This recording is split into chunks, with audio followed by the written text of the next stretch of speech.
മലയാളികൾക്കെല്ലാം ഏറെ പരിചിതമായ നടിയാണ് വിനയ പ്രസാദ്. മണിച്ചിത്രത്താഴ് എന്നൊരൊറ്റ സിനിമ മാത്രം മതിയാകും വിനയ എന്ന നടിയെ ഓർക്കാൻ. ഫാസിൽ സംവിധാനം ചെയ്ത് 1993 പുറത്തിറങ്ങിയ ചിത്രമായിരുന്നു മണിച്ചിത്രത്താഴ്.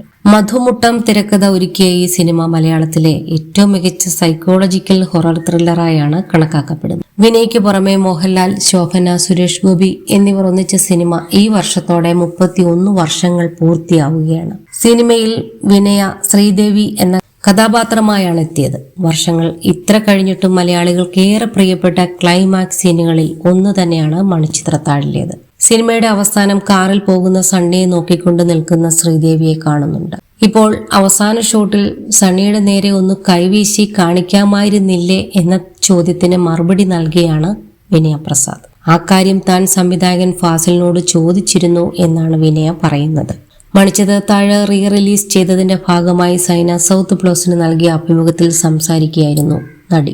ആ കാര്യം ഞാൻ ഫാസിൽ സാറിനോട് ചോദിച്ചിരുന്നു, സണ്ണിക്കായി ഒരു ടാറ്റ വേണ്ടേ എന്ന്, എന്തെങ്കിലും ഒന്ന് ആ സീനിൽ വേണ്ടേ എന്ന് ഞാൻ ചോദിച്ചു. ശ്രീദേവി ആണെങ്കിൽ അത്ര ബോൾഡ് അല്ല, വീട്ടിൽ മാത്രമായി കഴിയുന്ന കുട്ടിയാണ് അവൾ, ഒരു ടാറ്റയെങ്കിലും കൊടുക്കട്ടെ എന്ന് ഞാൻ ചോദിച്ചു.